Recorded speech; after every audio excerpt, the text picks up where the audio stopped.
Big up. Welcome to United Real Therapy, people. It's the last effing one of the season. Comedy FC. Here we go. Here we go. Who are we? Shit are we? Who are we? Shit are we? Welcome to United Real Therapy Army. How are you all doing? What the hell was that? What the F was that? What was that, Therapy Army? Absolutely shocking. Big up to every one of you. Big up ones who are here. Big up to all of you who've endured the season with us, part of the Therapy Army, watched every game, came in here to do match reaction and see what's happening. Absolutely. Big up Natalie. Manchester United's useless FC season is finally over. The fourth centre should be full refunds for the entire season for that atrocity that was supposed to be a football being played on that field. 100%. 100%, mate. I mean, they think Ten Hag is the saviour. They think Ten Hag is the saviour. We are gutless. I put it on the thing, gutless performance to a gutless season. 9 of them today. 9 of them were mixing today. 9 of them. 9 of them were missing today. 9 of them. Gutless. Cowards. Every one of you. And the ones on the pitch as well. I don't separate the ones who are not there, the ones who are there. I don't separate them. And the people in the background. And the bankers. And the fucking Glazers. All of them, I would fucking burn it. Fucking burn it. Right? And start again. That's what I would do. If all of them were on a paper, I'd just set it fucking alike and then start again. Absolute gutless wonders. Absolute gutless players. Cowards. Disgraceful cowards. But that's who they are, people. Comedy. It's only so much you can laugh, isn't it? Only so much you can laugh. And I've got to come back here, you know what I mean? I've got to do this and front up and do this and talk about the disgraceful performance. I want to big up David De Gea from today's game. Shalatori, Garnacho, Megbury. Who else am I forgetting? Who else came on? Who else was playing? It's about 4 players. De Gea, Garnacho, Megbury, Shalatori. Yeah, 4 of them. Big up. Absolute cowards. Yes, Mundo. Easy. How you doing, man? I see the little lovely London skyline. Oh, yeah. It's cooking down here. Is this your office? Pissing it down here, mate. Well, it was nice today, and then it started to rain, man. It started to rain, and it's raining right now. Spitting. But it was a lovely day, actually. The sun was out. It just got colder since I've just been out coming back. So I'm just talking about the season, Mundo. I called it Gutless FC. From top to bottom, Gutless Football Club. Absolutely disgraceful. And I only sing the song because most of the people just say, Comedy FC, here we go, here we go. And I always have to sing, who are we? Shit are we? Who are we? Shit are we? People who are wondering, are you going to do, people have been asking me on Twitter, are you going to be doing people inboxing me going, are you going to be doing end of the season preview? I'm like, end of the season preview to the comedy club. No, it's enough comedy already. I think we've had laughs already. If you want the end of the season preview, go to your bathroom, open the toilet, and look down there. That's where United season's been. Down the toilet, mate. Toilet season review, mate. Toilet season review. Mundo, how are you anyway? How are the kids? Kids good? Yeah, good. Have you had a good day? I'll tell you what, I've had a very, the thing is, it's so sad that we're so desperate for Liverpool not to win the quadruple. That's the only thing that's left to hang on to for our season. You know what, Mundo? I could say I would have joined you, but I've been looking too much inwards how shit we are and how we could have stopped them. You know what I mean? They gave us 9 9. So how can I talk about a team that's give us 9? I can't really talk about them, Mundo. I can't. But go ahead. But yeah. Was it a good day other than that? Of course, a lot of United fans saying, no quadruple for Liverpool. But you would think, I live quite central, people. You would think a team has just won the league. And listen, Therapy Army, listen how quiet it is out there. It's absolutely deafening. That's how quiet it is out there. You would think that a team has won a league in the most dramatic of ways, and it's that quiet. But big up to every one of you, man. Mundo, talk to me. Talk to me. Honestly, you know what? Before I thought, you know what? We'll get a good coach in, we'll be fine. Now I'm worried. Mundo, I've been telling you for all years. I'm seeing is garbage. Like, I can't think of a single player. It's not a single. The only player that you think might do something next season is Ronaldo, but the guy's 38. Everybody else, if they were to leave tomorrow. De Gea's been decent, Mundo. Without De Gea, I don't know where we would be. But he's got his limitations. Do you I understand that. But without him, all his deficiencies, all his limitations, Mundo, hand on your heart, without those saves in those games, in those points, the games that we won and the games we drew, where would we be without David De Gea? Exactly. But the thing is, I don't want my keeper to be the best player. I don't even want my keeper to be talked about. Good teams, their best player is not their goalkeeper. He's won like five the season, like 5 times. That is embarrassing. He's still the player of the season for me. When was the last time we haven't look since Van Persie 2013? When have we had a striker that's been near the top of the scoring charts? Or maybe Ibra when he was here. We've not had a good striker. We've not had a commanding, dominant centre half. The midfield is a joke. And the talk about the budget is what, 150? Come on, we need to quadruple that, mate. This squad, and when I hear that Wan-Bissaka's going, and then I see Dalot, oh my God, if that's what we're left with, we need 2 right backs, not 1, 2. We need 2 right backs, at least 2 centre halves. No, you're left-footed. Listen, you're striker. You're left-footed. I'd rather have you on that side other than Dalot and Wan-Bissaka. I'd rather have you. You're left-footed. I'd rather have you as a left-footed right back than those 2 donkeys. Absolute shambles. Let me just get to Logan. If you want to get the quotes for us, it'd be great to post them in here. Nuruddin, did you see the quotes of Ralph questioning why the club hands out lucrative contracts? Yeah, I want to see it, man. I've been talking about it all this time. But Mundo, seriously, did you watch a bit of it at least today? Did you watch it? I didn't watch any of it. I was watching City. I was watching City. Look, when I saw the lineup that was the team that was out against Crystal Palace, don't forget that this is a squad that's had $1 billion. We've spent over £1 billion in a decade. When I saw that lineup today, that is a disgrace. 9 of them out. 9 players. 9 cowards. Edison Cavani, he's been on the beach. A youngster in Hannibal. That back 4 was a joke. That McTominay and Fred.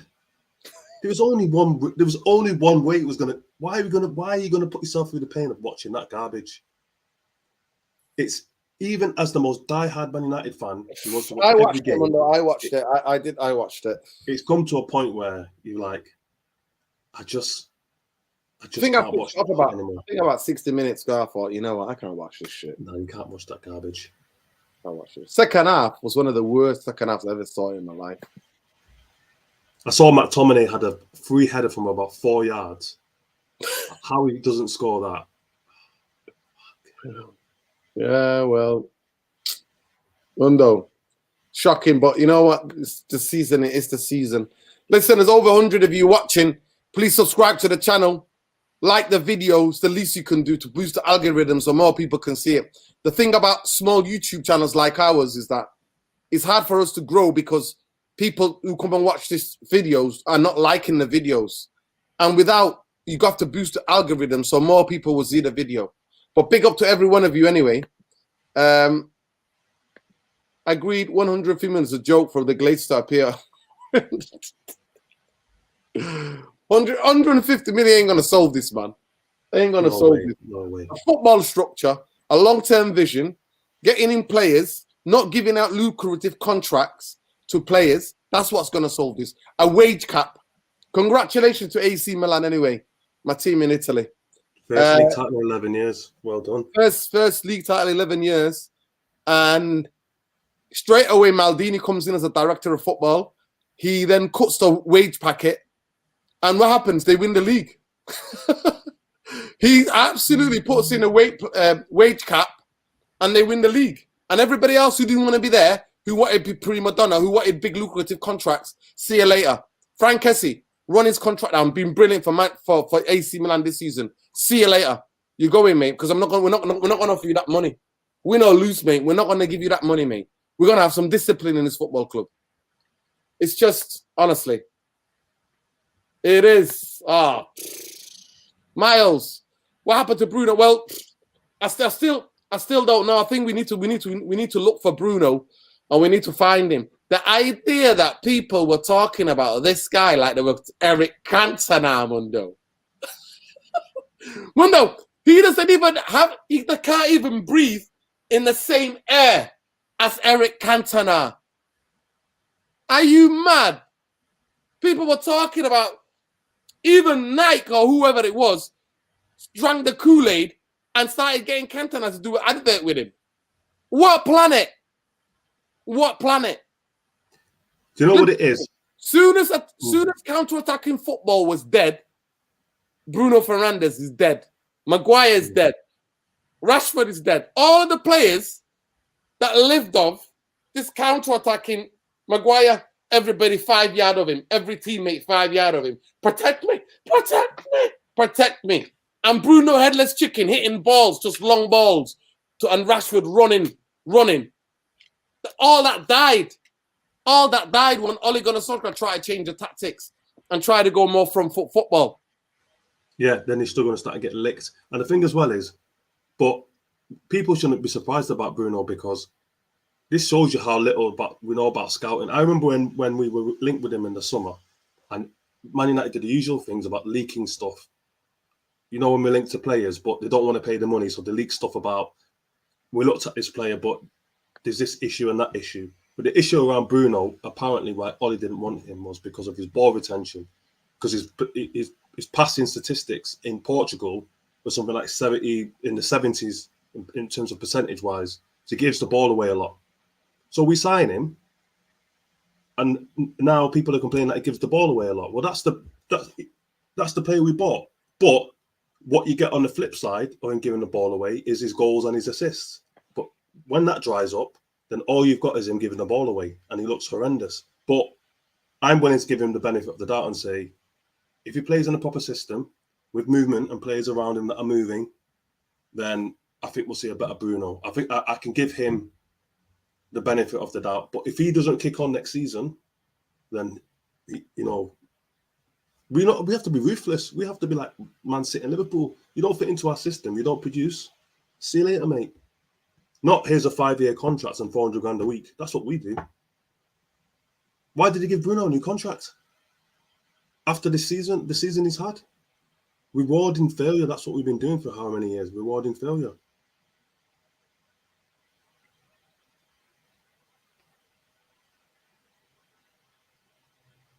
Well, Mundo, it's shocking. It's absolutely shocking. Listen, which one of you is going to, can somebody please start grabbing the quotes of the latest Laurie Whitwell reports, who's obviously being used as an agenda to go on the club briefing to him. So if any of you are in the comments, please drag them out and let's see them. I know Khalees is not here today. Khalees is properly out after watching that. Khalees is properly sleeping. Man, like Tom, everybody's gone to bed today watching Man United. So, yeah, at the end of the day, it's certain things. So I'll just read it here. So this is Laurie Whitwell, apparently. This is the stuff that he's coming out with. This is Laurie Whitwell. Chris Amos met Sir Alex Ferguson in a lounge after the game against Young Boys in December and explained the history as a player and as a manager in North America. Sir Alex Ferguson smiled and said, no words to the effect, you'll need more than that here, son.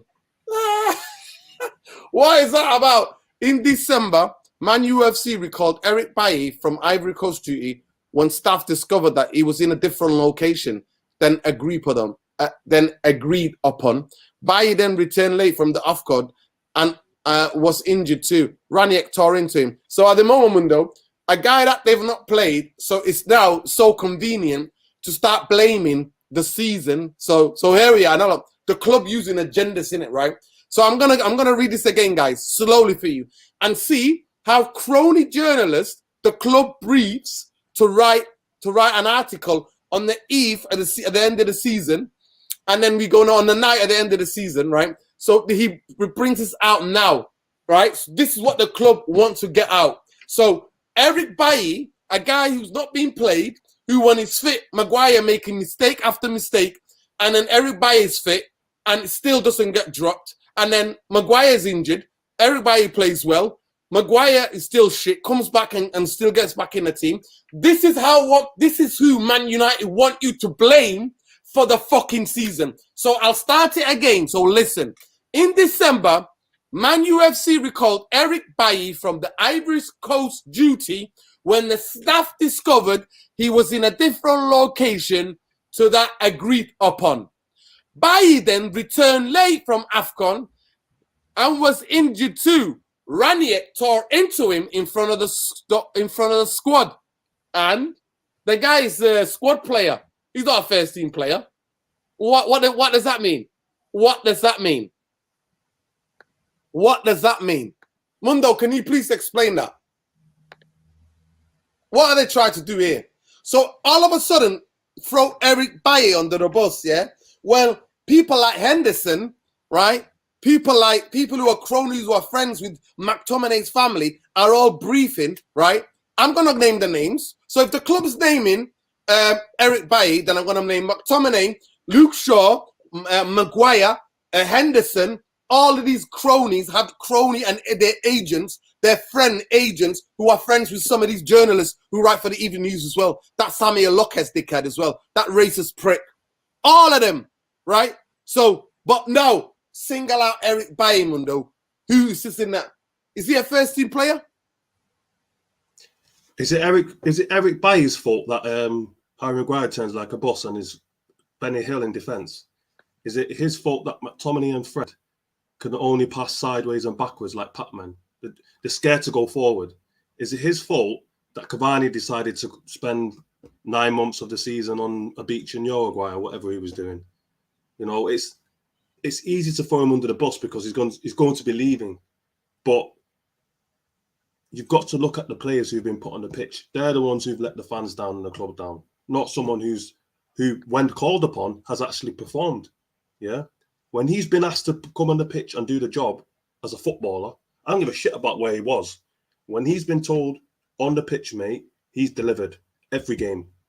He stood up and he's delivered. He's been one of the best players in defence, and he's only played a handful of games. There was a part of the season where he was, I think it was the Everton game, where he was unbelievable, right?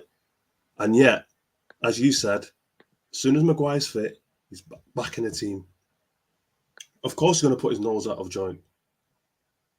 But Ten Hag now can't have any favourites. He's just got to pick teams on merit. It's a meritocracy, mate. If you're not playing well, get out the team.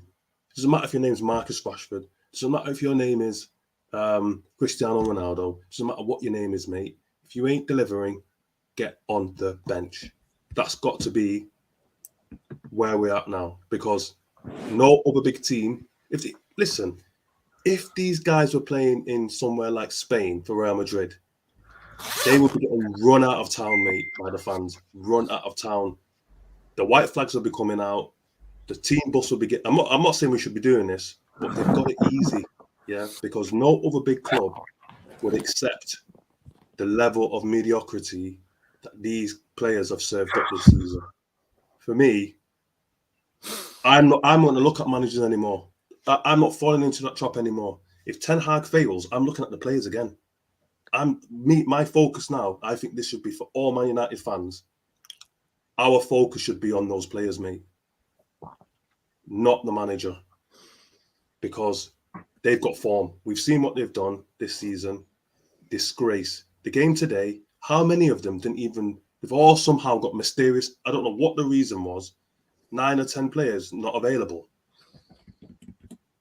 That's, for me, is embarrassing, mate, when you don't want to show up for work as a professional footballer. So that's my rant anyway about these players. I've had enough of them, all of them. There's not a single player that I would shed a tear for if they were to leave today. Not a single one. If we could replace all players, if we could buy 22 new players, I'd buy 22 new players. And what's going to happen? Probably going to get 3 or 4. We're going to be stuck with a lot of these donkeys. And I just hope that whoever we bring into the club doesn't get poisoned by whatever's going on in that dressing room. That is the only thing I'm hoping, because if that happens, Ten Hag's a dead man walking. If he allows these current players to influence anyone coming into the club, it's game over. Irfan, welcome to the last match reaction of the season. Finally, you can breathe. So it's over. But I don't know how much you caught of it. I'm going to read it. I watched pretty much all of the first half, but I didn't concentrate in the second half because I was starting behind in that. I was watching City and Liverpool at the same time. So I didn't really concentrate in the second half. But like I said, I don't think we played particularly badly in the first half. You know, for spells, we had openings to maybe like, you know, if the pass had been right, we might have dingy. But it just showed the frailty of defense. That sort of, you know, would you call that the pass? Would you call that, what would you call that pass to Dallo that put them under pressure they scored from? Was that a hospital ball? What was that? I don't know, you know. Bruno's pass, that kind Bruno's pass that they scored from, you know, like the hook back that he did that put Dallo under pressure, and then I don't know, I can't remember where the thing he nicked it off him, but bang, he was in, bang, it was a goal like that. It's just all so fast. Is that what happened? That kind of pass doesn't belong in football. That's some kind of rugby punch. Nuruddin, you saw the pass, yeah? You saw the pass, Nuruddin. Oh, of course. Yeah. So the question, he does that at games. He does that all the time. He doesn't look around what's going on from throw-ins or anything like that. He starts licking the ball up into the air. He's done it before. He's done it 4 or 5 times at Old Trafford when I've been there. But then that reveals the frailty of our defense. What was the biggest calamity of this season just on the pitch? It was the defense. You know, you can talk about how joke midfield it is, but that defense is what was it? What was the record? Did we let in? Is it the most losses and the most got scored against us this season in the history of a Premier League? I don't know. Of course, it's Irfan. Listen, this is Laurie Woodwell of The Athletic. That's brought out an article, and there's some quotes. Now, so the season's over. The timely article came out maybe 13 minutes ago, right? And check this. This is one of the quotes from the article, yeah? So this is how Manchester United are using Laurie Whitwell as a crony to frame who's to blame, right? Before you say, I'm going to no, just a point, because I was listening, I was driving to get back home quickly enough, so I was listening to both you and Mundo talk. Now, when you were talking, the one thing I got though, because you keep making these references about what we call embedded journalists, yeah? Say like there's a war going on and you got these war correspondents who are embedded journalists. This is exactly the same thing as Man United.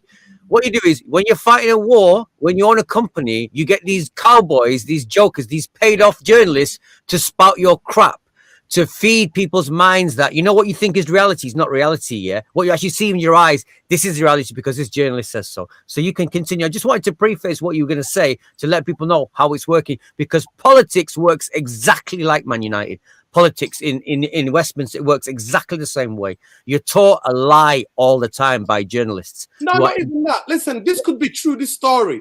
Yeah. But what relevance has it had when all the fans are angry now, right? To know who's to blame. Obviously, this comes from the owners. This comes from the bankers, because the players don't buy themselves. The players don't give each other these ludicrous wages. The players then don't play themselves on the pitch. And when the players misbehave, there's no consequences, is there? Because bankers don't have no consequences. There's no consequence to the owners who own the football club, right? So, but when the media frames who's to blame, this is putting it in your brain.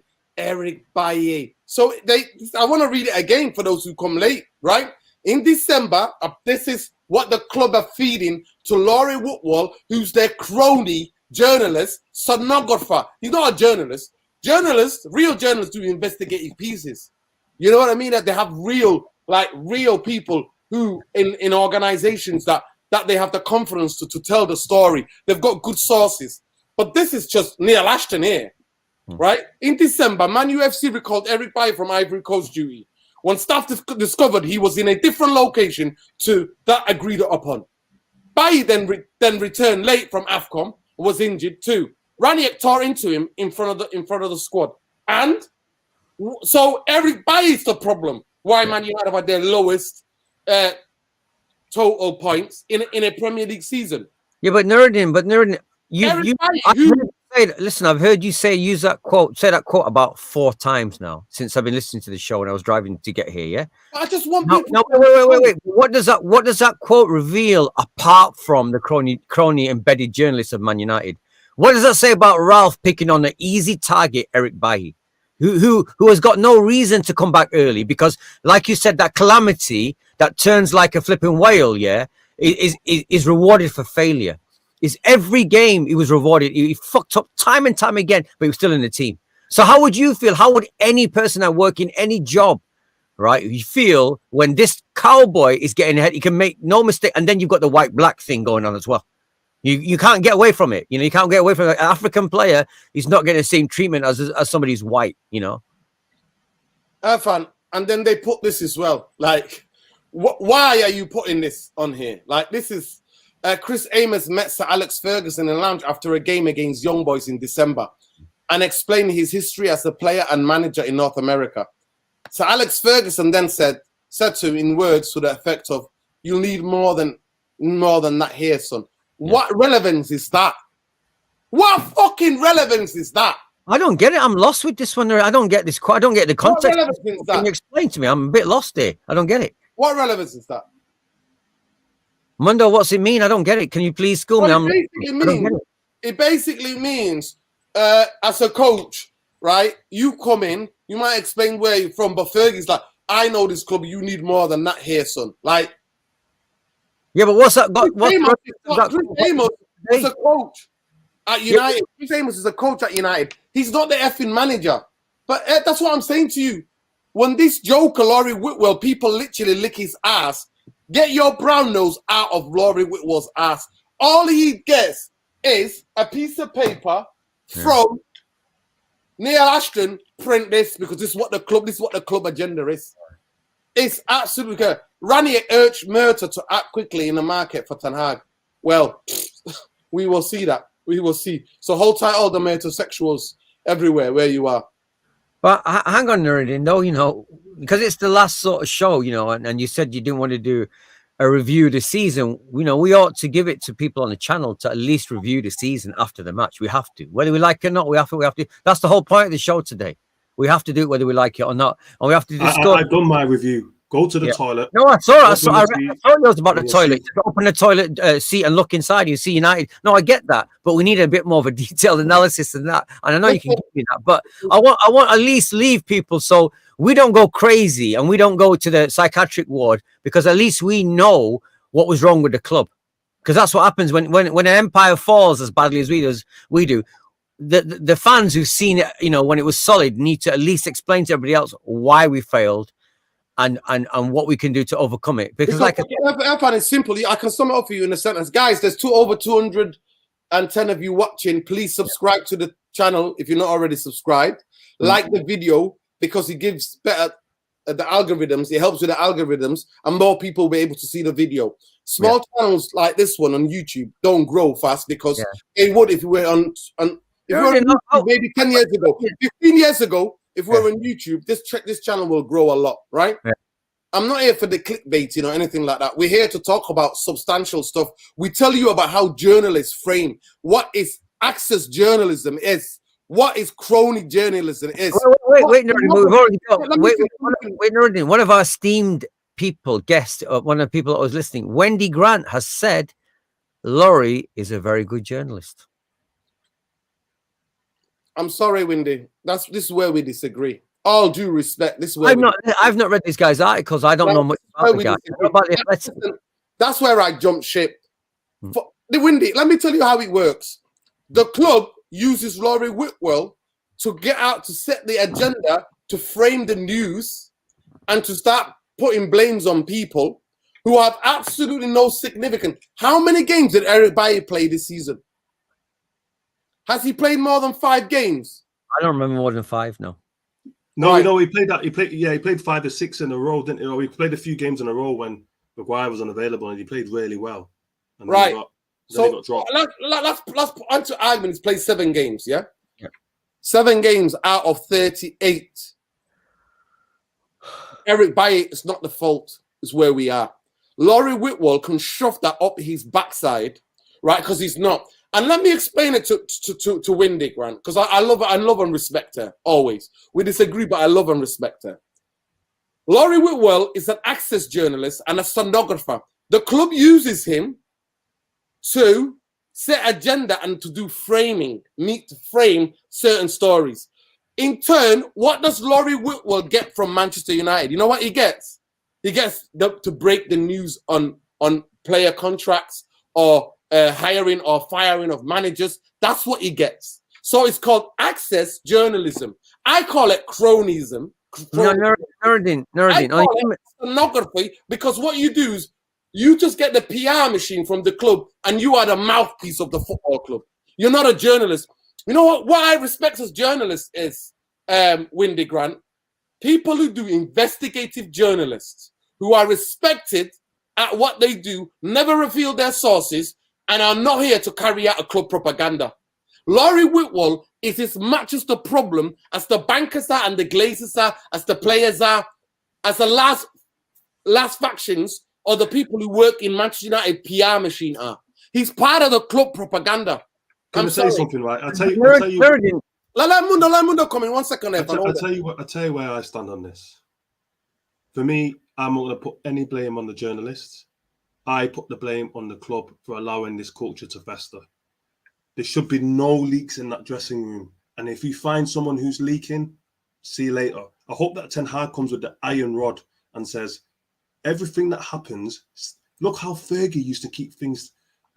All the things about Ryan Giggs, all the things about the United players that played under Fergie that are now coming out of the woodwork. You didn't hear any of that when they were playing, when they were in the club, because Ferguson made sure everything stayed in the club. That's what great managers do.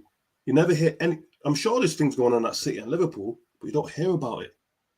But the problem is that when the club are leaking stuff deliberately, when the club itself, when board members are putting things out there in the press to suit their agenda, then how can you turn around to the players and say, don't do that? Got to lead by example. That's the problem. We're rotten from top to bottom. So when you've got that kind of behavior happening at board level, then they can't hold the players to task. That's why this is happening. But what we need now, hopefully, with Ten Hag coming in, is him saying to the board, we can't be having this shit. Everything's got to stay behind closed doors. If you want to release positive stuff to bump up your share price of the club or whatever, propaganda. But when we have problems, they stay in the club. That's it. And if we still get leaks next season, then we know we still got serious problems. Mundo, our new CEO says news about transfers is good for their social media department. That's Richard Arnold. If they want to put a spin out about transfers, I'm not asked about that. Mundo, it's the things when there's issues in the changing room and there's leaks left, right, and centre. But the two go in hand getting thrown under the bus. But Nuruddin, that's going hand in hand, Mundo. You either no leaks, you concentrate on the football, you don't do this propaganda BS, you concentrate on the football, right? And you make the centre point being the football, right? And then there's no players going, oh, we go again. I want to get this into people. Big up, Windy. Ralph gave Bailly permission to leave earlier for the AFCON. Whenever we knew we were short of centre-backs, Bailly was at the airport when he was called back. There was an article about that when it happened. Okay, Windy, I'm just going to say to you, what Rawley was reporting tonight, he's not talking about that. He's talking about after Eric Bailly left to go to AFCON. to go to the African nation. He wasn't in a place that where it was agreed upon, and then they brought him back. So they say he's the problem.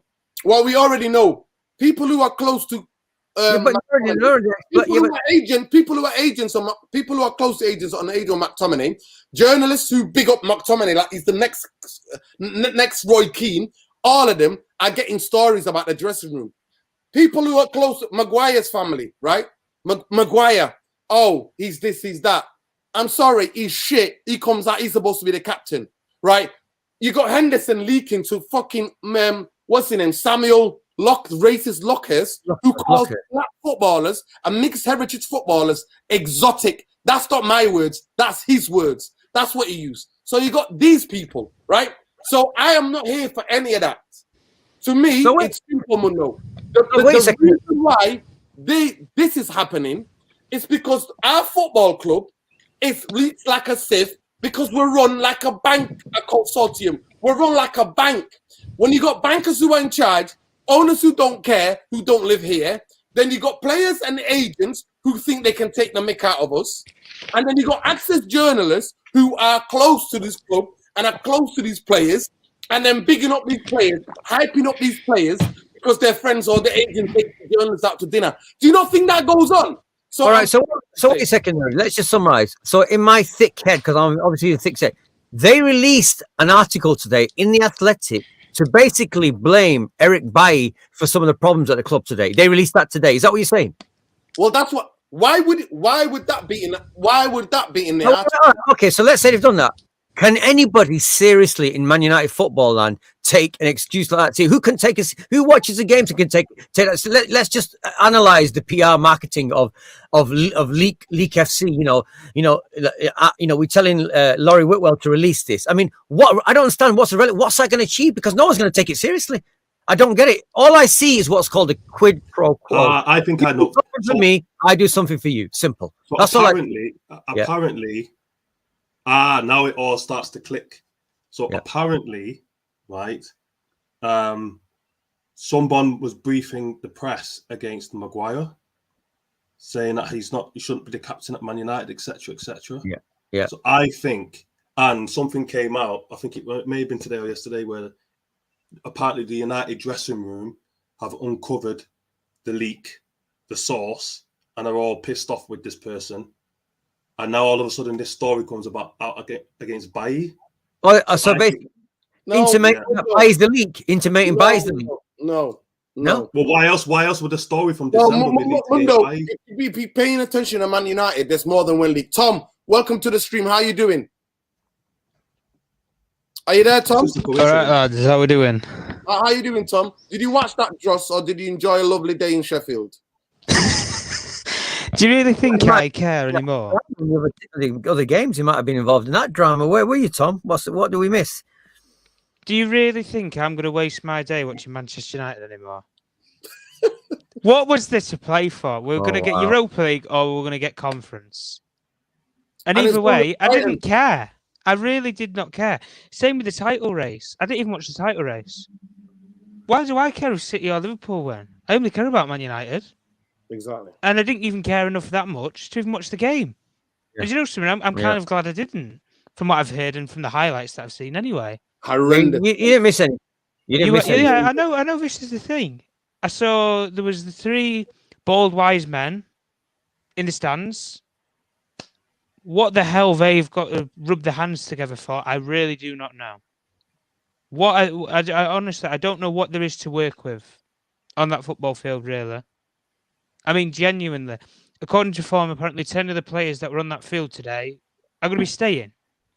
10 of them. The only one who's going to be dicking off is Cavani, who was in that team today. 10 of them. What can you build with any 10 of those players? I didn't watch the game fully, but I know enough from the highlights to see who played well and who didn't. Delo, far too easily bullied off the ball. Yeah. Maguire, I mean, going back to when he runs back to his own goal, honestly, shocking. Lindelof, bow a hell's cage. Tellez, don't even get me started. I think he was probably the worst player on the field from what I've heard anyway. Midfield, McTominay and everything, we've said it all before. Fred, all right, there's something there, but it's just not clicking. toward the end of the season. We've said it what we've said about young players like Alanga and stuff. Let's not overhype them or anything like that. Let's give them the time that they need to develop and stuff. Cavani, well, we already know the story there, don't we? And Hannibal, I think I saw in the highlights anyway. I think it was our only shot on goal. From what I saw from the whole highlights, a Man United highlights show one shot on target, and the other one where we nearly actually, and the only time where we nearly actually scored was an own goal. Are you kidding me? Manchester United relying on own goals to secure what? Europa League. It's embarrassing.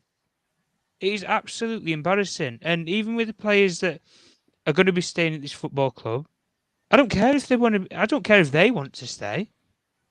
Does Erik ten Hag want them to stay? Do we as fans want some of these players to stay after some of the things that they have done through the season? Because let's not forget anybody, guys. And I don't. Everybody's saying about all this with Eric Bailly and stuff being, involved with leaks or anything. It's complete bollocks. Pardon my language. It is complete bollocks.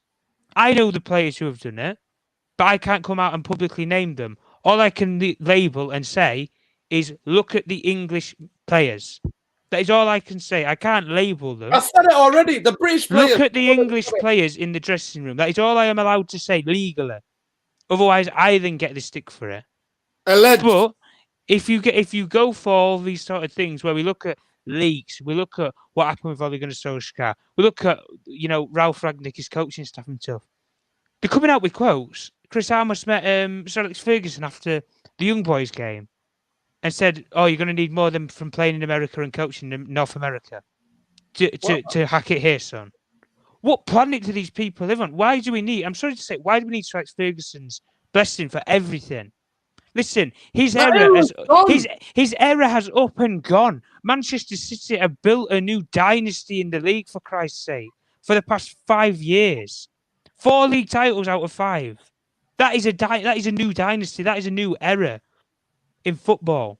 Jurgen Klopp doing what he's done in Europe for the past 3 seasons. I think he's going to win, 2 European Cups out of the last 4 or something. Something ridiculous like that. If they win next week. And what have we done for the past year? For 5 years? We've won nothing. I've said it before about this team anyway. It was built together for 3 years. It's gone on a journey for 3 years and won fuck all.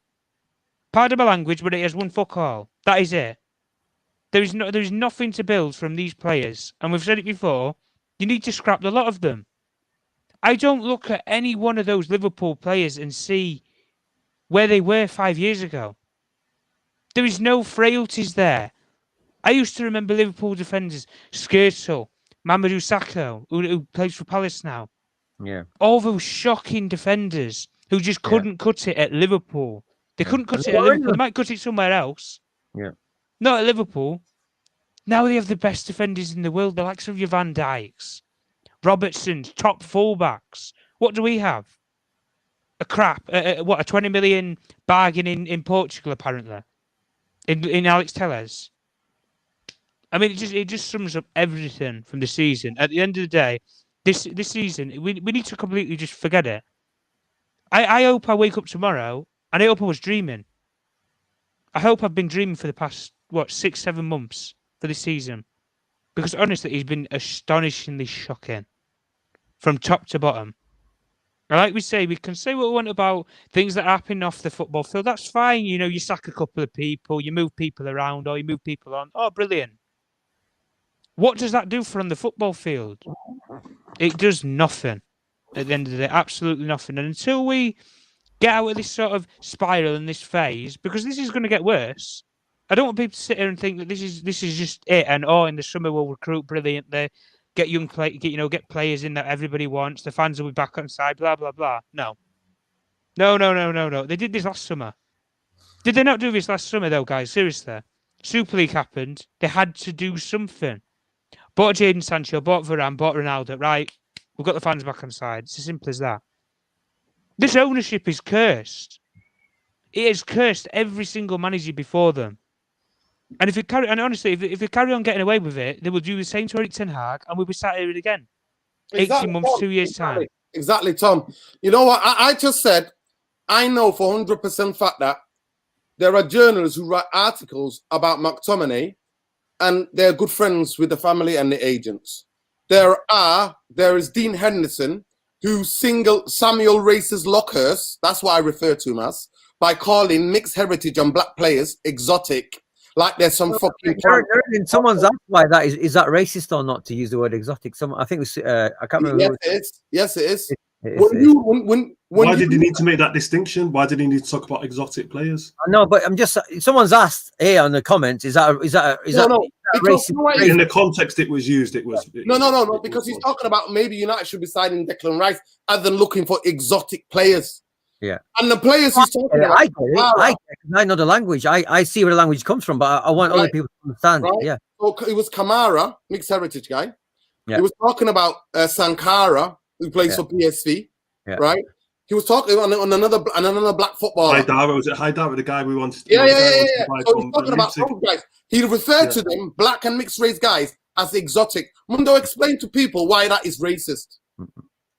Because if I'm pretty certain if he was Spanish or Italian players, they wouldn't be using the term exotic to describe. Of course he wouldn't know. Exotic is a word. If you look at the definition, right, it's a dehumanization word for people of black skin, mate.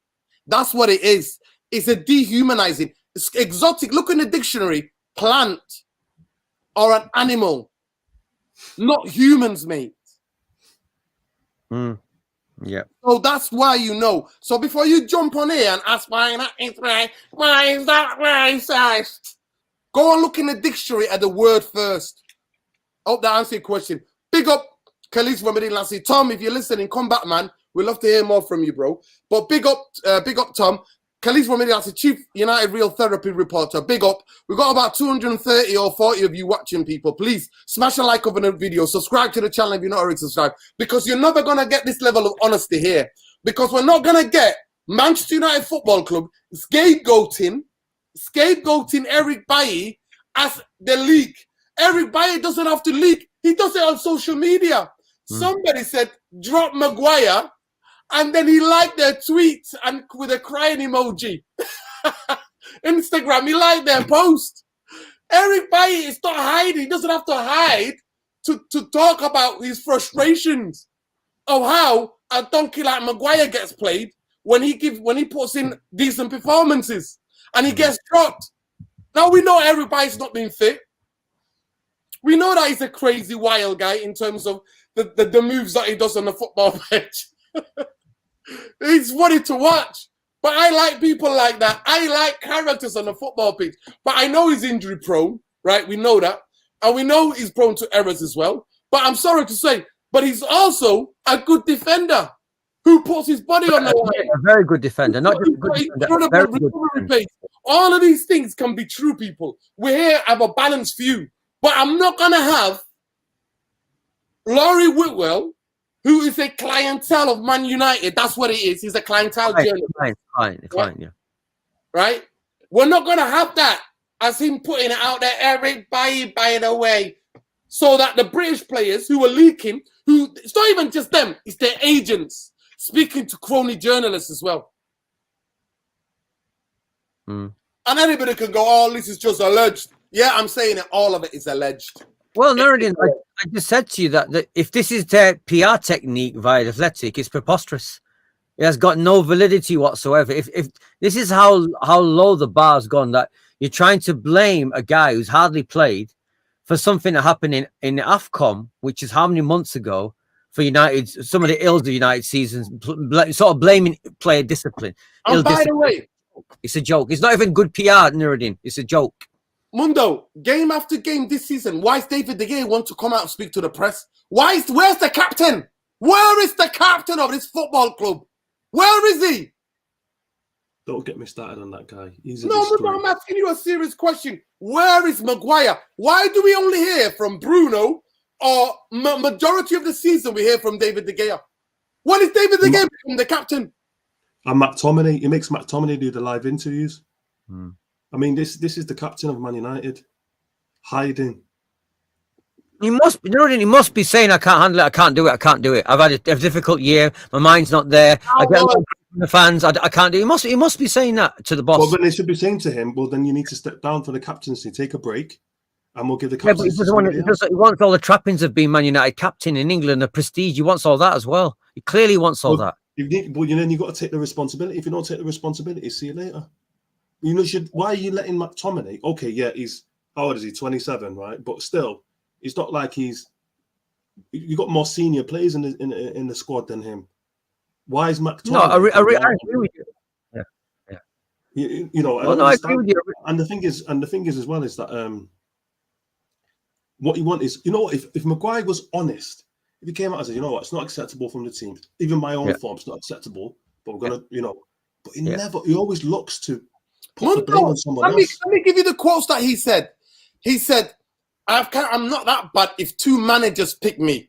Months before that, he was on England duty. He scored against Albania or wherever, Liechtenstein or Andorra, whoever the hell it was, where England played in every World Cup qualifier.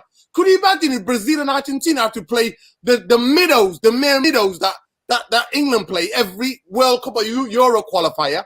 He then goes a header and then slides on his knees and does that. I know.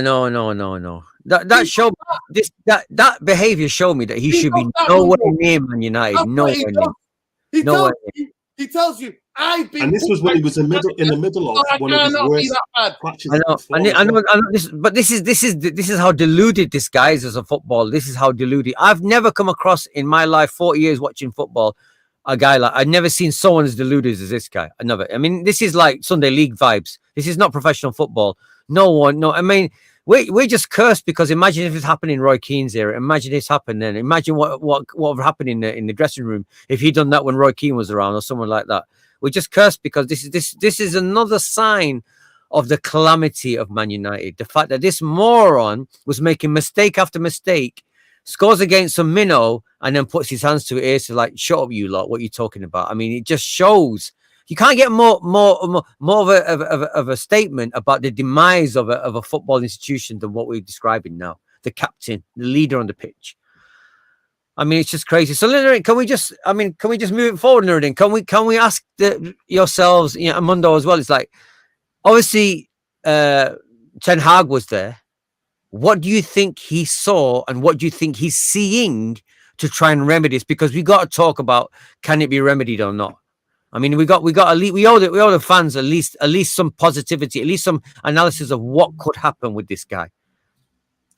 I think that he looked at that team, and I think that he's probably thinking, I've got to sort of that defensive midfield out, like ASAP, because the system he plays, high line, mobile midfielders who can cover for the fullbacks that are comfortable on the ball, centre halves that are comfortable on the ball. He can't play his system with that back six that we've got. Taking out even the Gea, you could say 7. Him, the back 4, and the 2 midfielders. I struggle to think, even if he was to keep 1 or 2 of them, I still think that would hamper him, because Lindelof maybe Lindelof can play in his system because he's decent on the ball, but the other 6, Fred and McTominay, Fred maybe, but he would need to be upgraded. So that's two of them. But McTominay, no. The fullbacks, hell no. And Maguire, no. So there's going to be a big decision that needs to be made next season, because we know in a high line, Maguire can't play in a high line. That's impossible. But I think Ralph was compromised because Ralph wanted to play a high line. He wanted to play that 4-2-2-2. But after a couple of games, the players didn't want to play it. We had to go back to that 4-2-3-1, started sitting deep again, protecting Maguire. He's just not got the profile for... This is the big call for me. Are the club going to let Ten Hag make a decision on Maguire? If they continue to protect him and undermine the manager, they spent 80 million. They're not going to do. They're not going to try to get rid of Maguire. He's right. He's an asset. He's an £80 million asset. £80 million. Yeah. The same money we got from Ronaldo. Can you imagine that? We sold Ronaldo for 80 million. Yeah, but then later spent it on fucking donkey. But then if Maguire, because we know, right, okay, we're speculating. We don't know 100%, but I could say we're pretty much all of us here in this panel, and even people in the comments probably be confident that the board has had some influence in terms of Maguire playing this season. Yeah, because no matter what he's done, no matter how bad he's performed, he's kept the armband and he stayed in the team. So, and I don't think Ralph would pick Maguire if he had his if he was given free. Mundo, we know that. Mundo, come on now. I said it. I said it on here, Mundo. That Ralph Ranić is arm time behind his back. This was imposed on him. How can a guy who interviewed you then impose on himself or become your number 2 in the coaching staff? I know, but Nuruddin, I understand that. One minute. Then Ralph's asked, what does Darren Fletcher do? Ralph's like, I don't know. Do you not think that they're telling him Maguire's got to play? He's the club captain. That doesn't change. Anyway, there's another quote here. So some at Carrington felt some at Carrington. So please, Irfan, just read this out because I'm going to laugh. This part is Athletic as well. Is this the same article? This is the same article. So I'll read. So some at Carrington felt Ranić became more focused on wider landscape than results on the pitch. MUSC staff tried to steer him to focusing on coaching, but having worked as sporting director, whatever's next, and manager, he felt the tasks couldn't be as neatly separated. So there's more. They're throwing him under the bus. Yeah, they're throwing him under the bus. They're saying the reason why the results were terrible is because he's focusing on the wider fixing of the hierarchy and not the day-to-day results is what you need to as a manager. They are throwing him under the bus. They're saying it's his fault. What are you supposed to do when the players have stopped listening and there's no accountability in this football club? Why is John Merton not in that dressing room, Irfan, as the director of football, looking into the players' let me finish. Looking into each player's face and eyes and saying, if you don't fix up, you're getting your wages deducted, mate. You're out of here. You're training next season with the children and you're getting out of here, mate. Why is he not? Mundo, if you're going to bring in, let me say this, right? If you're the head teacher of a school, you bring in one of your teachers on long-term sickness. You bring in as a replacement substitute teacher and you don't go into the classroom and the form that teacher's teaching, right? That group of students that teacher's going to be teaching for the next couple of months. If you as a head teacher with your deputy head teacher is not going in with them and saying to them, listen, if you don't listen to this guy, all of you are facing detention and expulsion. If you're not, how are you not empowering your teacher? If Murtaugh or Richard Arnold have not done that when they sacked Ollie, what do you think they're going to listen to Ralph Ranić when they know that he's gone in 5.5 months? No chance. But but no, that quote there, because I was a bit unsure as in what the direction of the PR was. It PR, but this is more revealing than that. This shows it's MUFC PR trying to shift the blame from themselves onto other people. This is naked. This one is clear as day that they're trying to shift the blame onto Ralph and other people, because I mean they can't be happy with Ralph because, you know, like I said, the one thing he's done for us is exposed all the bullshit behind the scenes. Every little bit of it is exposed at the end of the day. He has, you know, so, you know, like I said, we've talked on the show many times before that we're thankful for that. But as Mundo said earlier on in the show, the poison is so deep because these people were rewarded for failure. They're amongst the highest paid players in the Premier League and they failed. And here's the problem I have with Ten Hag now. Ten Hag can't suddenly change those contracts. Once you get a disease, you can't just get rid of it just like that. It's not going to just go away. I'm still getting 250 grand a week, even though I'm playing shit. And you boss, can't do anything about that. So how's he going to motivate guys that have been rewarded for failure? How are they suddenly going to go, oh, hang on? What you do, Irfan, you pay their contracts out. You pay their contracts out like you did with Sanchez. Get them out of the club and buy their contracts out. And then how many contracts is that? How many? I don't care. But that's what I'm saying to you. You spend $1 billion, you bringing them in, spend another. It's the fans' money anyway. It's not their money. It's the fans' money. Pick up Eagle Eye Football, man, by the way. You would have jumped on. Congratulations on the win. But to be fair to you, anybody would have beat us today. Anybody. And people have been beating us today. So big up to you, bro. No, we can't take it away from you. Happy birthday as well. And I hope the Therapy Army are going to wish Eagle Eye Football Rich and happy birthday, man. And hopefully enjoys his celebration. Brilliant season for Crystal Palace. Brilliant season. Brilliant job by Vieira and his coaching staff. Brilliant play by the young players in your team who have all stepped up. And I think if you would have won 4 more games, you would have finished top 8, top 7, honestly. Because and let me just add, brilliant tackle by Vieira on the Everton fan. Yeah. Rolling back the years. Absolutely, yeah. Listen, Big happy birthday, watching people. happy birthday, man. Happy 300 birthday. you watching. You're never going to get this level of honesty anywhere else, other than on Saeed TV as well. Big up Saeed. He's about 100 away from 50,000. So please go and subscribe to his channel. Was going to be an incredible achievement by Saeed. He's absolutely putting in the hours and the work. So big up Saeed. Go and watch his match reaction. But you're never going to get this level of honesty here, people. We don't talk absolute rubbish. We talk about the real stuff, what's going on. Here we go here, Super Nick. Kickbacks, promises, financial or otherwise, help the leagues that help drive, help the leagues that help drive the narratives to deflect from the real issues at the football club. Of course they are. Of course they are, man. Of course they are.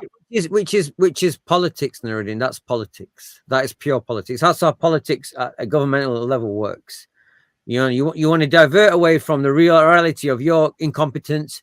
You crony journalists. You work out an agenda to take it away and blame somebody else. We've got to that level of what we call, snake level tactics. That's what we are. That's how deep the poison in this club is, Nuruddin. That's how deep. I just hope that Ten Hag is going to learn all this quite quickly, because I'm worried about what he's going to learn. Because Irfan, he's not the savior. At every department, did any of you see Mata's interview? Mata talked about it. Mata said in each department of this football club, you need to have expertise, people who are expertise. Man United don't have that. The only way we can get back to competing if we are footballing people at every level of this football club, unless the Glazers pack up their bags and go. And big up to Valencia fans. Did you see Valencia fans today or the other day? Nope. Valencia, they're playing a game. The whole stadium, the fans stayed outside on the street singing. Didn't go into the stadium, Irfan, to try to get rid of their owners. I posted it on Twitter. Check out on Twitter. Mundo, honestly, it's incredible. Valencia fans, they took the road by the side of the stadium and just stay there while the match is going on inside the stadium to get rid of the failure and their owners who've been failing them for years. Is it Peter Lim? Is it still Peter Lim? Peter Lim. Well, he gave them Gary Neville, didn't he, as their manager? Wow. They've not recovered from that. No, Tom, he probably battery died and probably out. Big up to Tom. Thank you for the contribution, bro. Love and respect. Listen, is there any positives? Are we going to go there? Am I going to have to ask you, is there any positives there, Irfan? Irfan, Eric Ten Hag is not the savior. He's not the savior. There's no magic bond. There's no Harry Potter. Nuruddin, as a football fan, though, as a football fan and all football fans, they are all hoping he is. Even I'm hoping he is. You can tell us all day long that he's not, but we're all hoping he is. But he's not. But you're setting yourself up, Irfan. They'll stab him in the back like they did with every other manager. We'll see what Myrtle does. Myrtle madness and all of this. It's not about that. I don't want any of these high-profile players. I want players who are on their first contract, second contract, to come and play on Man United is a privilege, Irfan. You're not there. You've not made it when you get to Manchester United and you put your feet over your smoke. Right. So can I? Man United is an opportunity to make a name for yourself in world football. It's not a place where you think that's it, that's the ceiling, and I've made it. To play for Manchester United needs to go back to being a privilege and an honor to put on that shirt, because you're playing in the history. I say it again and again, people. People literally gave their lives and died playing for this football club. This is who Man United are. But with the Glazers, with the bankers, we're not a football club. All right, Nuruddin. Operation FC. Okay. And then we become Comedy FC. So you're saying now, on Sunday the 22nd of May, already predicting that Ten Hag will not be able to fix this club. Unless significant changes happen to this football club. To me, the quickest way you could do that, get rid of the Glazers. The bankers F off, right? Then we'll get proper footballing people who have proper footballing knowledge to come and help the man.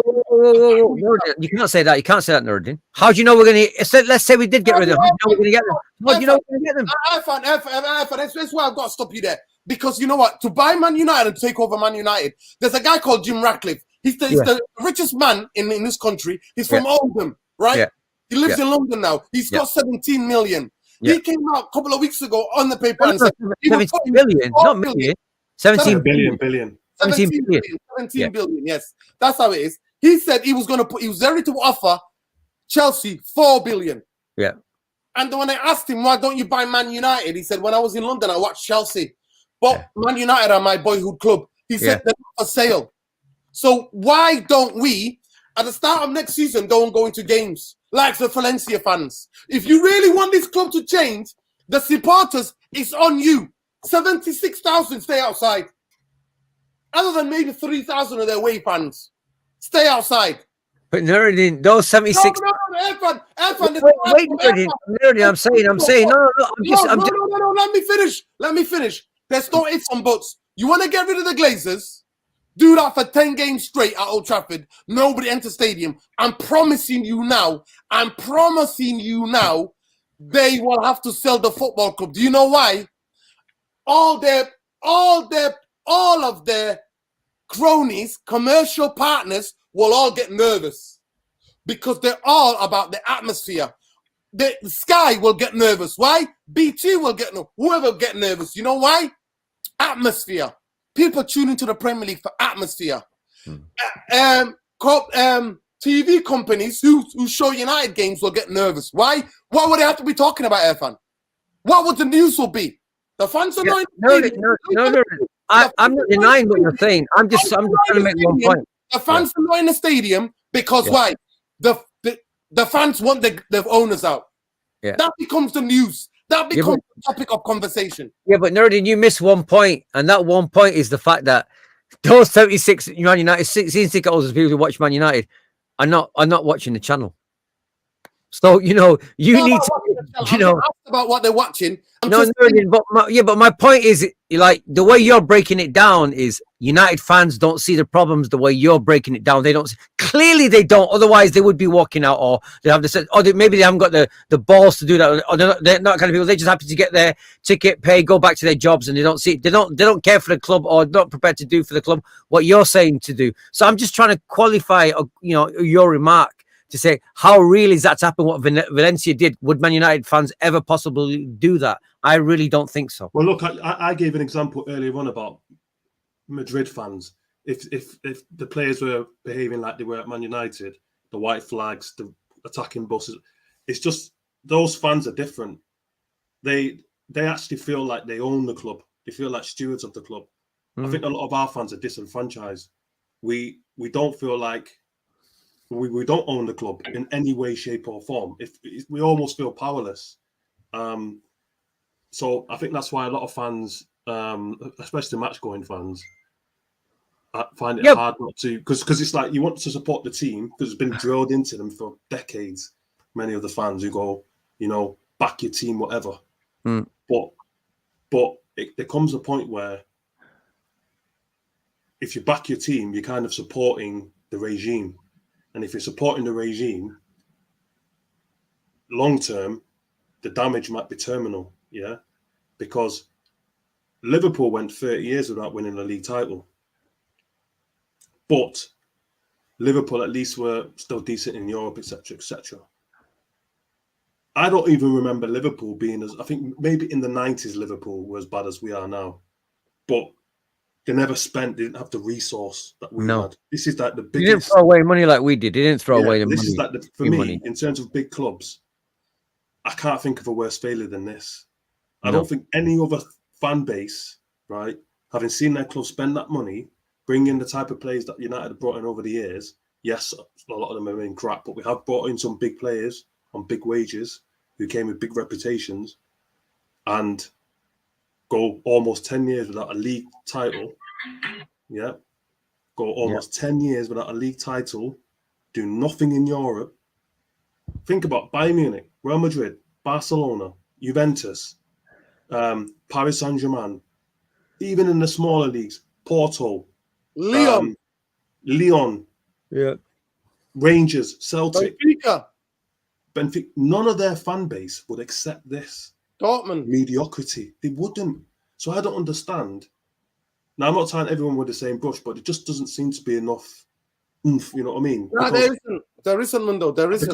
because some fans will say, it's not the Glazers' fault, they've spent money. But it's more than that. But that's my point, though. Yeah, But you just reiterated my point. I just said to you, the reason why, like you use the example of Valencia, our fans don't know what the problems are, man. Clearly, they don't. They don't. There's so many of them, and let's be honest. If you're outside, if I just ask someone who knows about football and explain Man United's problems and what United were before in terms of success, they would struggle to get that. Even the most intelligent would struggle to get their head around what was going on in the club. So I'm trying to explain to you, like, is it realistic that they would turn around 76,000 and say, right, we're out there? They're not in tune enough to do that. And you know what? Well, I know one person who can help that. It's Alex Ferguson. If he came and supported Jim Radcliffe, his takeover on Man United, majority. I blamed Alex and I got a lot of shit for it because I blamed him. I blamed him. Irfan, of course, it's Rock of Gibraltar. Listen, say Miasi, big up, say Miasi. Say Miasi, you started off rough in the season, but big up to Arsenal, still an achievement. You finished 5th. But guess what? You're in the Europa League with us. You're in the Europa League with us. You're in the Europa League with us. And you know what? We're shit, say Miasi. What does that say about your football club? Big up, say Miasi, though. Free Palestine, free Palestine, free Palestine, always. Listen, Alien Tenno, I don't know what's going on in the comments, but Alien Tenno, I don't know who accused you of being a racist, but calling somebody, a black person, exotic, mate, is racist. I'm sorry. We're not a plant. We're not a plant, or we're not an exotic animal. We're not. I'm sorry. I'm sorry. No, obviously that term's been used a lot over the years to main darkies and foreigners, you know, especially African ones or South American ones to a degree, or from other parts of the world, not European, definitely not. So there's a hint of deep bigotry in that word, you know. Although most people ain't going to get that, they're not going to get it. Most people who are clued up not going to get that. Alfie Chico, thanks for the super chat, bro. He says here, there's a lot of racism at this football club. Listen, there's a lot of racism in every football club. Every football club in this country has a racist as a section of the fans who are racist. Right. Every. Weeks ago, by his birthday dinner attendance, Pogba, Rashford, Lingard, Sancho, Bruno, Mata, De Gea, Lindelof. Okay. Yeah, because we know who the other clan is, and it's plain to see. You know that it's Maguire, Shaw, and they're all part of a little clique against the Ronaldo, Dalot, Rashford, Bruno, De Gea. They're all in their little clique. So, one thing I hope, people, you're not turning on each other, man. I hope you're not already turning on each other. Big up to every one of you. Please subscribe to the channel if you're not subscribed. Please like, share the video. Road to 10K, man. Big up to every one of you. I'll say it and I'll say it again. Eric Ten Hag, I don't think Eric Ten Hag will have a lot of power. He won't be back next summer, and he'll be gone. I feel. Wow, look, that's Khalees. Khalees is usually trying to be positive. I'm the one who's glass half empty. You know what I mean? But I guess somebody today said to me as well is that of the 11 that played today, 10 are going to be staying. Now, I don't know where I heard this from. Is it true that at all? No. Of course, yeah. Tom was saying before as well. It's because I think at the end of that, 3 or 4 youngsters were on. So nine players, senior players, said see you later. 9 players. We're all injured or whatever. Or I don't feel well. Yeah. But apparently the other play, I think what Tom was saying is because there hasn't been any talk of De Gea going. They're trying to offer him a new contract. Telles and Dalot, I don't think there's been any talk of them going. Maguire, Lindelof obviously staying. Fred McTominay. Hannibal and Elanga are both youth players. So the only player who's going is Cavani. Wow. And then we've got, 5 or 6 out of contract. But I think that's what do you call it? Ralph is saying that you can't get rid of these players because they're all on massive contracts. Yeah. Who No, gave- I'm just hoping that somehow this is getting to Ten Hag's ear, or somehow I hope he's understanding the magnitude of Of what the- he's taking on. Oh my God, Irfan, we have zero accountability for the past decade, from the bankers to the owners to everybody who's in the backroom staff at this football club to the football players. This club is toxic to the core. What do we always say? Fish rots from where? The head. So how's Eric Ten Hag and his coaches gonna come and solve this? Well, at Ajax, he had majority people on his side. Was there pressure on him on the football pitch just to get results? His job wasn't to sort everything out of the football in the football club. It was just to Nuruddin, somebody in football that he knows must be telling him this stuff. Somebody must be telling him this. Come on. Come on, man, please. I don't know, Irfan. Listen, around every manager, there's a bit of an ego because he won't be doing the job if you're there. He thinks he can turn this around. But anyway, Logan says there are others who feel Murto could have stepped into a galvanized squad that had doubts over the setup from the early stage. That role, thought, was delegated to Fletcher. Fletcher ain't telling these guys. Are you kidding me? What's Fletcher going to do to them? Wow. Can't do anything, man. Can't do anything. Listen, at the end of the day, I don't want anybody in the comments fighting. Listen, that's what club is driven to. I'm sorry. It is what it is. Nuruddin, why are you changing around? You said we will only succeed if Matt Judge would. Now, Nate, what are you talking about? This is what I'm talking about here. This is what I'm talking about. Do you know there's another guy called Richard Arnold there? Do you know who runs your football club? Are you a Man United supporter? Are you a Man United supporter? And has Woodward really gone? Go and find out first of all. Do your research if Woodward is really gone. Woodward has stepped down as the CEO. That doesn't mean that he's not associated with Manchester United, mate. Go and do your research, then come and jump on here. Absolute clown. Wendy says, Andy Mitten, weeks ago, Rory article, Rio's commenting that Ralph's being blamed and he's gone. He's gone where? He's not gone anywhere. He's got a contract. Man United have got to pay him out. At the end of the day, it is what it is, people. It is what it is. Big up to everyone, honestly. So this is Logan saying here, this is the end of that quote you're reading about Fletcher. Fletcher was asked to operate as the link between the first team and the club's decision makers. So basically, you've got someone who's the manager, then you've got Fletcher, who's undermining him because Fletcher's reporting directly to the board. So how's the manager going to have any control over the dressing room when you've got somebody else in there and the players just go to Fletcher and Fletcher goes to the board to complain about the manager? You couldn't make this up. And they've admitted that themselves, the idiots. Listen, big up Aaron Pandy. Aaron, you know what? Honestly, I used to get Liverpool fans bantering us when we lost out on a Champions League final or whatever. I didn't want to be that, but big up Aaron Pandy. He says, Liverpool missed out on leg day. They don't fancy their quads. Okay. Good days are ahead. Honestly, people are. Haroon, Nuruddin, if United fans did what the other fans come to get a ticket, they will just turn up and the club will just sell tickets to the new fans. No, but they can't just rip up people's season tickets if you stay outside. It's your choice whether to come in or not, mate. They can't do that, Haroon. Big up Haroon Sharmin. Love and respect, brother. Valencia. Just watch the Valencia. Go to my Twitter if you follow me on Twitter. Watch the video that I just posted about Valencia. Valencia, all their fans stayed outside.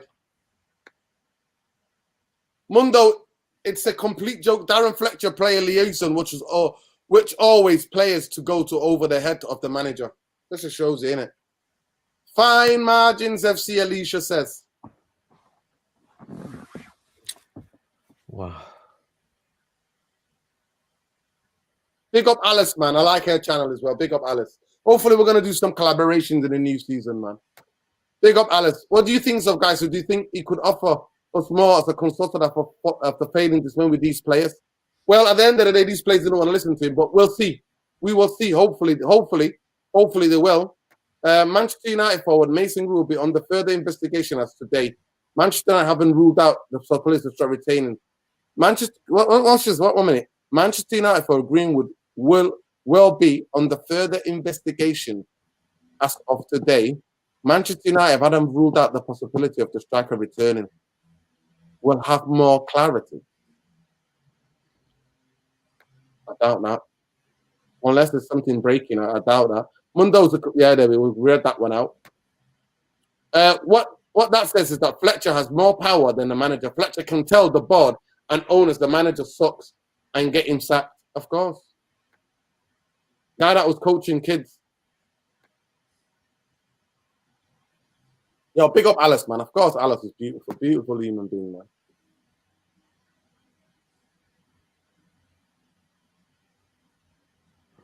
Big up, Alicia. Man UFC have received the game tactical advice this season from last. Man UFC received in-game tactical advice this season from Lars Kanaka, Ralph Ranić, former assistant in Moscow. He helped dissect play by taking assistant Ewan Sharp, who was hooked up to the coach, and Chris Amos via iPads.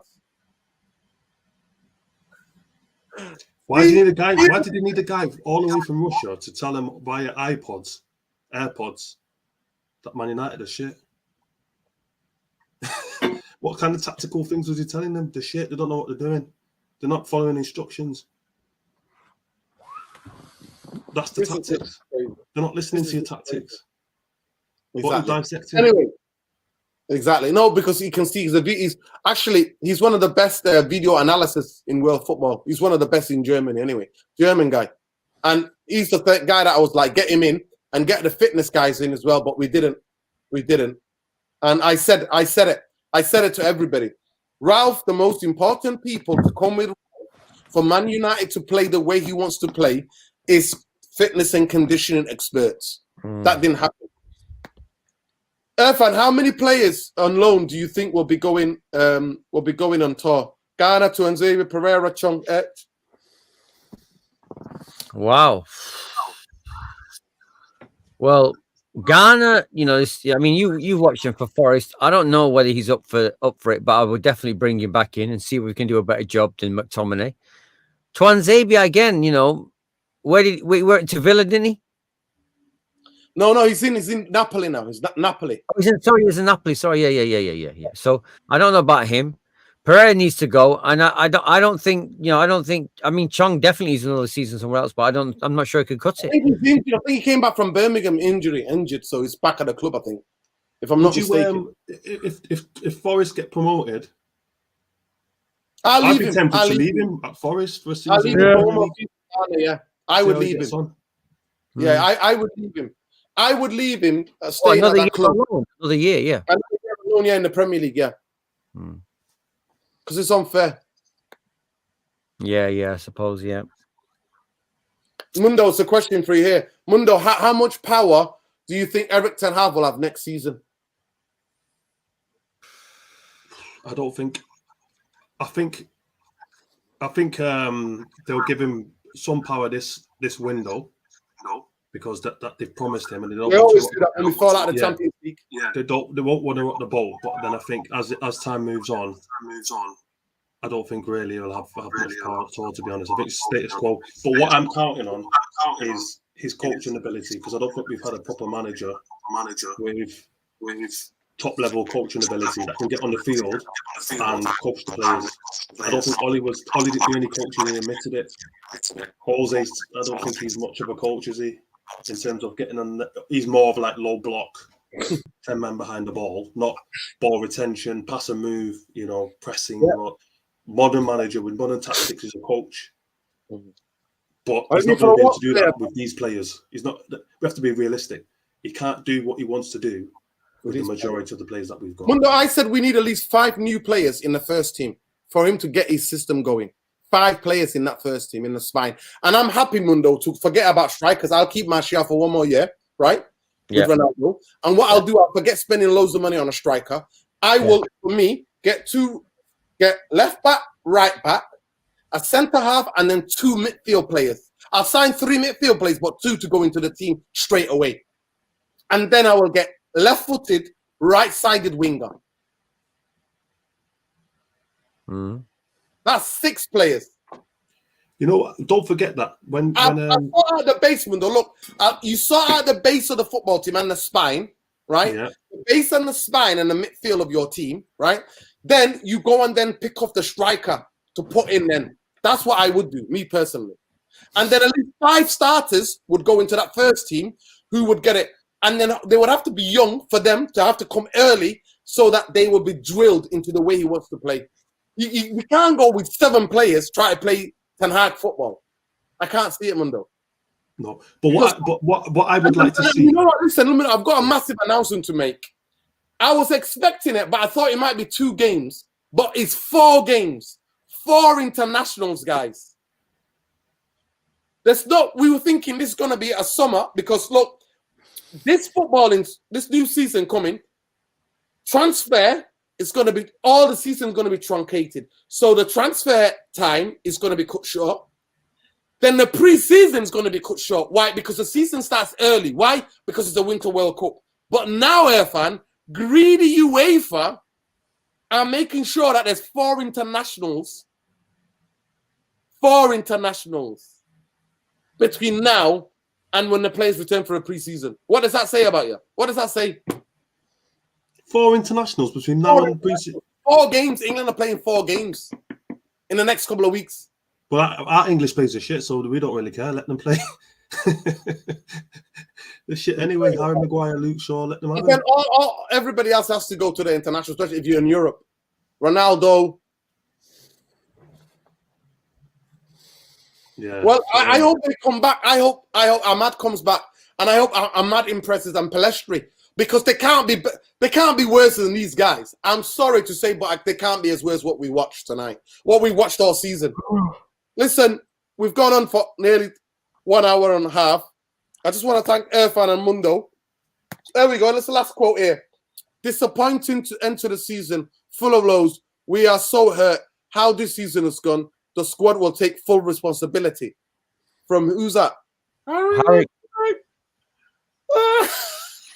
Nothing about his own performance. He always talks about we and the squad takes forward. Why don't you take responsibility? You're the captain.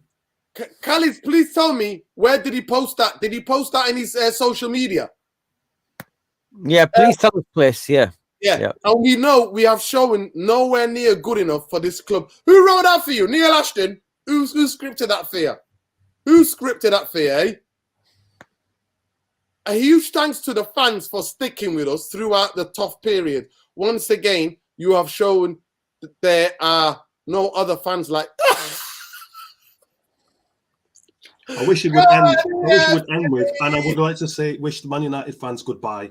I've enjoyed my 3 years at the club, but I've decided to move on. Oh God! Not on that contract. Not on that contract, Mundo. Not that sort of cash cow. I'm not the only one to laugh at that. That golden loan that got at Man United. Yeah.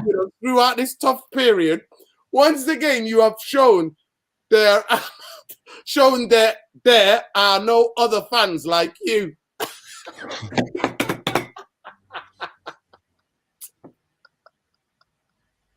What the hell, Harry? Where have you wrote this? Where? Why can't you have done this? Right? Listen, if you would have said this on camera, I might have believed it. Not when some PR person, somebody in your team, social media, Neil Ashton department, helps you to print it out. Did he say this on camera? That's what I want to know. What's happening with his court case? I hope that he gets found guilty. What's going on? When's the trial? Back to Mykonos. Yeah. Listen, I gotta let Irfan go. Irfan's had a rough day.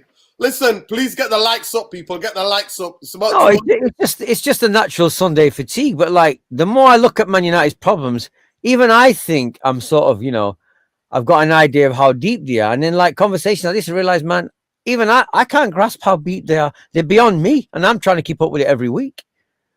It's just mind-boggling how deep. And like I said, I asked you the question today: is what did Ten Hag to see today? What is he going to be able to fix?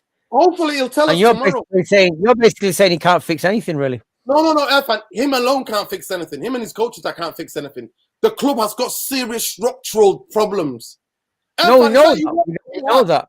We know that. But no, he must have come in with that. Irfan, the roof's Yeah. leaking. Are you gonna get your neighbor to fix it? Can he fix roofs? He's not a Yeah. specialist. You need No. proper structural engineer to come in and have a look at how bad the thing is, and then you need to hire a team of experts to go and fix your roof. You're not gonna get somebody just the next door name. Oh, come on, no, mate. It's not Yeah, but happening. It's no, not but even the next you're door neighbour. It's like saying, you're though, getting their cousins and their brothers. You know, it's like jobs for the boys, isn't it? That's what it is. Bob the No, Builder. okay, well, look, the fans here can reflect on the fact that don't expect too much. I know we got a new manager. I know It's we not got you're trying to get your hopes up, like you said, some nerding calls some of the giddy FC. But the thing to take away is that look, it's still going to be extremely difficult because of the structural issues that Ten Hag has to get past to fix this club. Somebody said Right. before, anyway, can please somebody ratify this? Is this true? Cavani making headlines for swearing at United fans. I've not seen that. Mundo, can you just check quickly? Is that true? And the other thing is this. Somebody said, they're in 3 wins away from being in the top 4. Ten Hag can get us top 4 next season. Do you think Arsenal are going to be as bad as they were this season? Do you think No. Spurs are going to be as bad as they were this season? Do you think Chelsea are going to be as bad as they were this season? No, they're not. The top 2 have already strengthened. They're going to further strengthen. Spurs are going to strengthen. Arsenal are going to strengthen. Chelsea are going to strengthen. No, mate. Yeah, so apparently he was swearing at fans when he was getting on the team bus. I think he stuck 2 fingers up at the fans. Telling them to fuck off. Wow. He's an absolute disgrace. The guy came, got nearly 300 grand, took the piss out of us. He plays when he wants. He plays when he wants. That boy Cavani, he plays when he wants. That's what Cavani is, people. That's what it is. It's true. Middle finger at the fans. Wow. What a clap. Was it United fans of United fans, yeah, United fans. It doesn't Oh, say. man. Let me see the report. I don't think it says. It doesn't say who. no, then come on, man. Seriously. He wouldn't do it at United fans, would he? Come on. It won't surprise me, fan. No, come on. There's Let me levels. see. There's levels. I don't think he go to that level. It He's won't- been in the game too long. He's been in won't the game for a long time. I'd be surprised if he said that. If I was manager, See, I look, would people are saying You it know was what, Steve? police fans. Steve H, you know what? If I was manager, it would only for 1 day. I'll go in, secret camera, record the Glazers and the bankers, and talk to them about what's going on at the football club, what the foot is it with we're a football club, and then release it out, show it to everybody, and then walk out handing my P45. That's what I will do. Yeah, the wig man got to 4th. Big up to the wig man. He still wears the wig though. Yeah, but at least that wig will be getting all around in the glamorous places in Europe, Champions League music. Yeah. Oh, matter, Where's- mate. Spurs Where's is- our manager going with his bald head? He's You going can't to slag him off, Nerdy. Come on, man. No, you can't slag him off. Well, He did the business. Okay. He did the job he came in for. Come on. He came in. He did the job. You gotta respect the guy. He did. He did a job. No matter how brutal, how wrong he was for United, we had a chance to get this guy, and they're there. We're not, okay? Yeah, So I don't want to flag Conte off at all. No, respect to Conte. He did the job. He got them He did the job, organised. man. He got them in. No matter what you say about this guy, he did the job. Listen, we will see. No, really, if United were linked with a new defence, what's to say they won't ask for ridiculous wage demands? Surely they won't be aware of the Cullen players that are high. Well, you know what? They won't come to Man Fair United. point, Nerdy. It's a fair point. Haroon's made a fair I'll just point. explain to you then. Then you move along to the next guys. Yeah. You move along. So I'm not asked where United finish. I just want people who want to play, who not come here for the money and to get Instagram followers. That's what I want. Isn't that the modern footballer, Nerdy? Isn't that the modern footballer? It's not the modern human being. No, not all of them. Not all of them. Not all Man City players do that. Not all Chelsea players do that. Not all. No, mate. Yeah, you could say that. But at the end of the day, Super Nick, he's the permanent manager, and Ralph was asked to come in for 5.5 months, and they weren't listening to him. Even the leaks who are coming out from Laurie Whitwell are telling you they weren't listening to him. This is what Laurie Whitwell said. This is what his article it says. Players skipping team meals and questioning injuries, laughter among the subs at our performances. So this is our own subs, yeah? Laughing when we're getting smashed, right?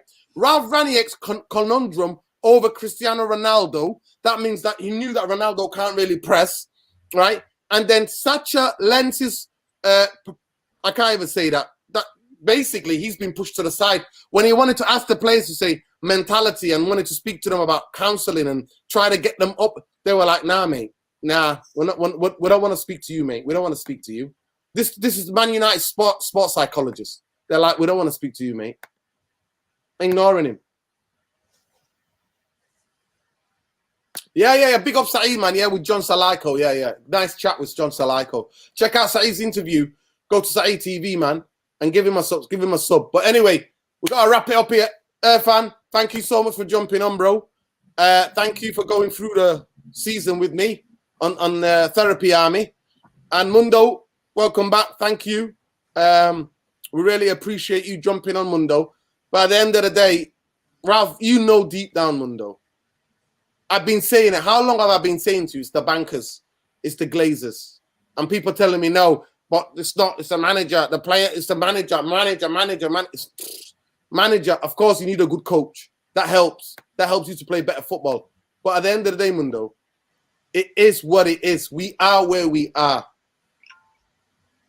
Last word for you, Mundo. First, let me just get this. Big up Gareth, man. Big up Gareth. Big up, bro. Nuruddin, do you think it's fair to expect top 6 from Ten Hag with the likes of McTominay and Maguire and the clown scrub we have? I don't know. We'll have to go and see. I don't know nothing because it's hard to predict what's going to happen next season.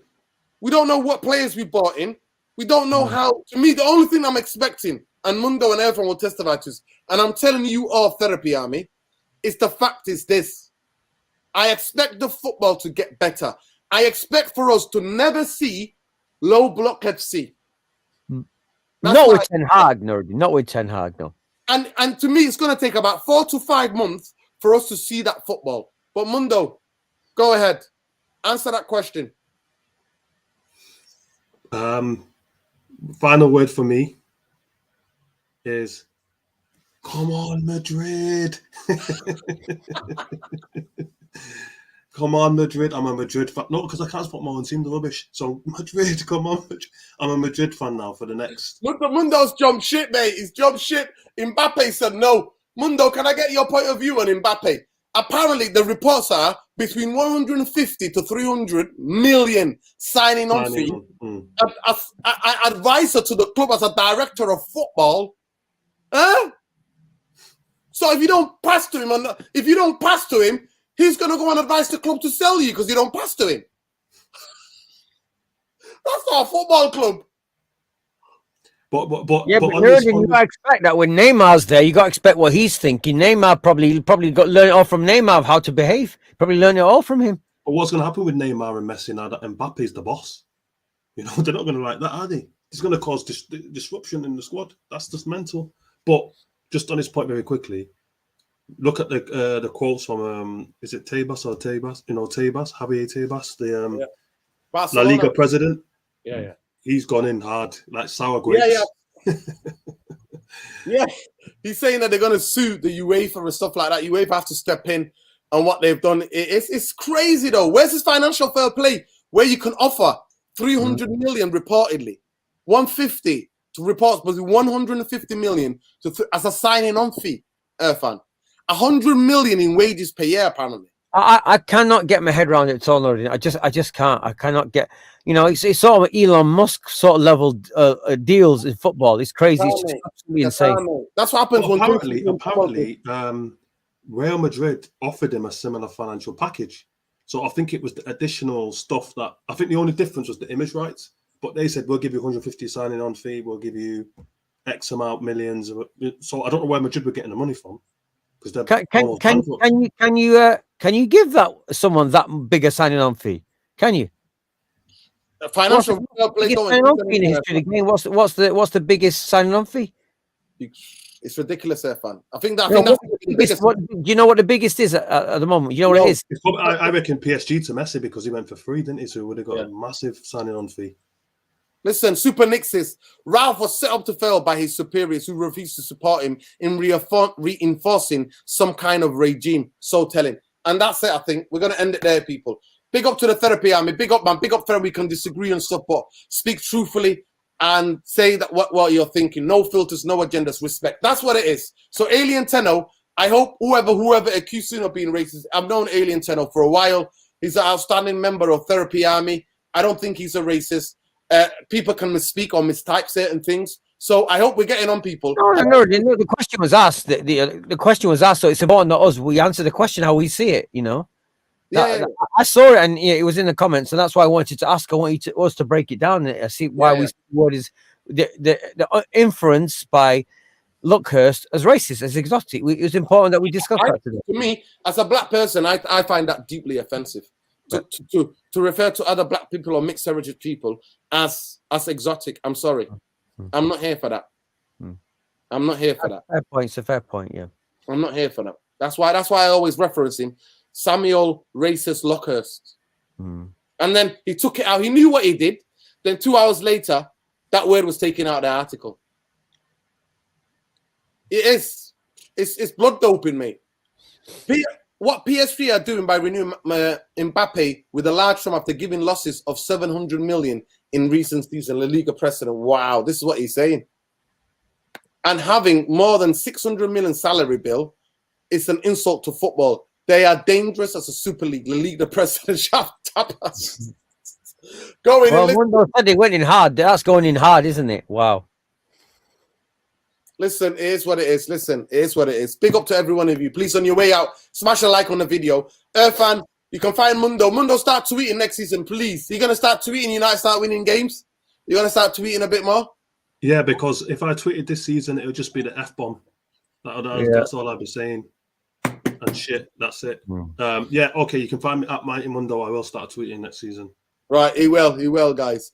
Irfan Rainey, Mundo, you're going to be coming on here. I'm going to be inviting you both because we're going to be doing this called the Clickbaiters Exposed, because we're going to be so many clickbaiters linking us to 150 players every week now till the new season starts. So that's what I'm going to be doing, a podcast called the Clickbaiters on this channel. So big up Irfan Rainey on Twitter, Irfan Rainey on Instagram. He talks about football on Twitter, politics. Instagram is all music. Big up Irfan. No, Twitter is all politics and Instagram is music. But I do put a little bit of Man United on Twitter as well. Yo, big up CM, man. Big up love and respect, man. Therapy Army, man. Big up CM. Big up, bro. Yo, go to CM, man. Follow him on all these socials, man. And big up Rich as well. Rich, eagle-eyed football. Happy birthday, brother. I hope you're having a wonderful birthday after a wonderful season since you were one of the teams tipped to go down. And you more than survived. You're up there, I think, just bottom half of the table. I think you were 11th or something like that. This season, that's where you finished. So big up to you. Big up to CM. Check out CM, all of his content. Now that he's finished his degree. CM 22ENT on all the socials. And big up to Khalees Ramadan Lassie, Chief United Real. Yeah, big up Khalees, man. You served as well. Editor. Yeah. Big up Jarvis. Speaking doping, did you read 60% of Liverpool squad is asthmatic? The average of the population is 12. Of course. We'll that's talk crazy. about it. That's crazy, Nerdin. To read that is absolutely crazy, man. Because a team like us can't get past the low block, can't run. They're 60. Is that true? They're 63% asthmatics. They're asthmatics, Irfan. Asthmatics, but they're taking asthma medicine, aren't they? Right. So it's a bit of oxygen doping, as that one as we call it. So look, Speaking of doping, did you read 60% of Liverpool squad is asthmatic? It's not. The average population. The average in the population. 12% are asthmatics. So how can the whole Liverpool squad be asthmatic? They're doing blood dope. It's called oxygen doping, mate. It's because they compress and can run hard, and they don't get many injuries. They're on their asthmatic drugs, mate. Certain drugs that are banned, but you can only have it as a footballer if you are asthmatic. They're not the only football team to do that. Check out what happened to that doctor in Spain, eh? That was helping. Rafael Nadal, helping the Spanish football team, helping the Spanish cycling team. What happened to him? They went to court and the government were like, nothing to see. Check it out, people. Yes, Mr. Shrupta, I can send you that. I can send you the tweet. Yeah, I've seen it, bro. I've seen it already. I've seen it. Listen, big up every one of you. Love and light. Take care. We lose or draw. Bankers out. Glazers out. Always. And if Man United are serious about getting rid of the Glazers, watch the video. Those of you who follow me on Twitter, that guy Red Devil here, right? Mr. Shrupta, you will see what Valencia fans have done. And big up and solidarity with all Valencia fans. Big up, man. Love and light. We'll lose or draw. Glazers out. Bankers out. Mundo, thank you. Irfan, thank you. Take care. Also, thank you to Tom. Tom, journalist, one people. I know that he dipped in. He's probably out and about and his battery died because the program that we use for this channel, it kills the battery like nobody's business. So big up to Tom and Tom, journalist, one, if you follow him on Twitter. Take care, people. Love, light. See ya. We're going to have a call-in show next. I'll probably do it on Tuesday. Take care, people. Peace.